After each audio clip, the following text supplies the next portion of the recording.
Hello again, and welcome back to the channel. Welcome back to Legacy Politics. We're here for a brand new video. Today we're going to be talking about a way too early Senate projection for 2022 as the Republicans look to try to take back the Senate. Right now it is at a 50-50 split here in the Senate right now. Democrats do gain control because they do have the deciding vote with Kamala Harris. So we'll look through the Senate races in 2022, and we'll look and see if the Republicans can or cannot take back the Senate and what my way too early projections will be. So I want to start by just welcoming you if you're new. If you're new, just go ahead and hit that subscribe button and that notification bell. Follow me on Twitter at Legacy Politics and follow me on Instagram at Legacy Politics as well. So first, I want to talk a little bit about what the Republicans have to do to take back the Senate. They're going to have to do a lot here. They're going to have to really defend a bunch of states that are up for re-election.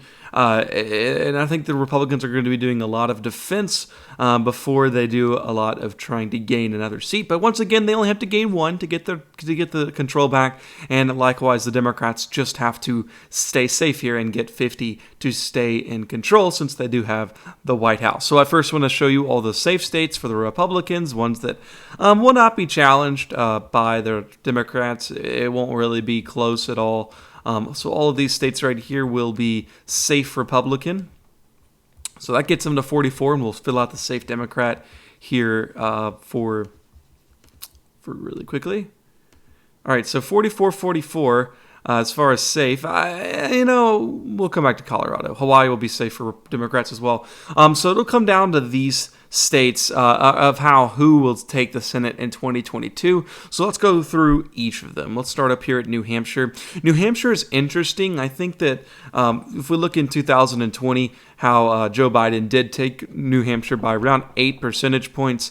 When you look at the Senate, or rather the Senate race in New Hampshire in 2020, it wasn't really close. It was by 15 points. Janae Shaheen won for the Democrats. I think it'd be close, but we are looking at a possible run by Chris Sununu, and he's actually the New Hampshire governor who won in 2018. He won by over 30 points, GOP governor for Chris Sununu.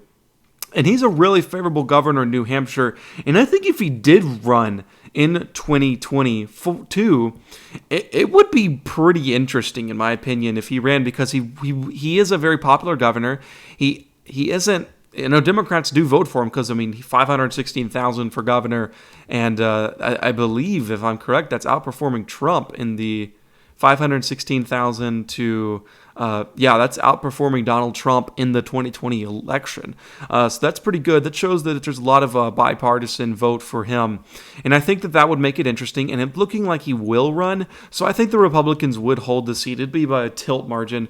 But it's all depending on if he runs. If he doesn't run, the Democrats would hold the seat. But I think he will run. And that's why I think that the Republicans would hold that seat. Now looking in Pennsylvania. Pennsylvania is interesting. We have two candidates here. We have John Fetterman, and he's not a typical politician. It actually says that right here. John does not look like a typical politician, and more importantly, he doesn't act like one. But he's a horrible as far as rural voters. If we look at recent polling, he is not doing well as far as rural voters and rural counties voting for him. Sean Parnell would be the Republican candidate. He's actually a military veteran. Coming from military, he's done tours in Afghanistan. I think it would be close. I think it would go to Parnell. I think he would squeak it out, but it'd be super close.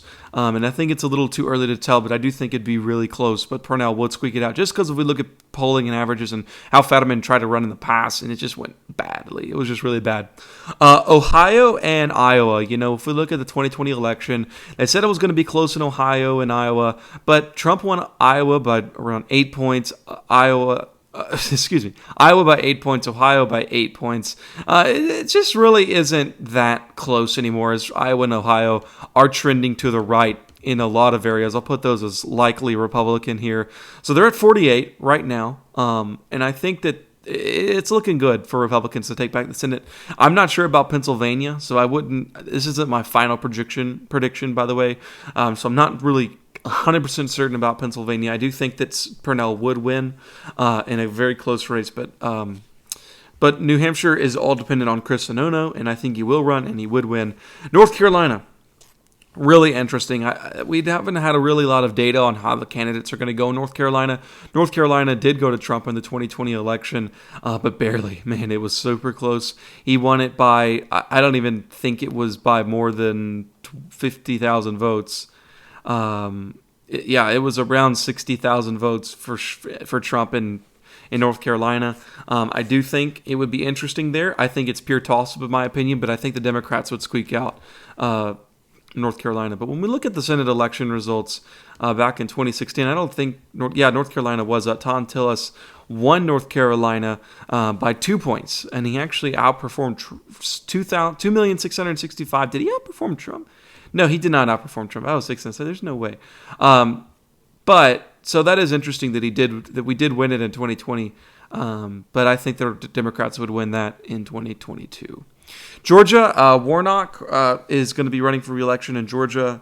I think that as of now, it's looking like the Republicans will put up Herschel Walker. I think he would be a good candidate, but I don't know if he's political ready. Is he ready to take all of the backlash? Is he ready for everything that's going to come out of her being a political candidate? We just don't know that. And we know Warnock is, and we know Warnock did win the special election in 2020. He won it. And he won it by, fairly 2 points, pretty comfortable margin over an incumbent. And I think that goes in his favor. And Georgia is going away from Republicans right now. I don't really see, unless the Republicans go really hard at it, I think Warnock would win in another close election, probably by 2 points, maybe 3 over Herschel Walker.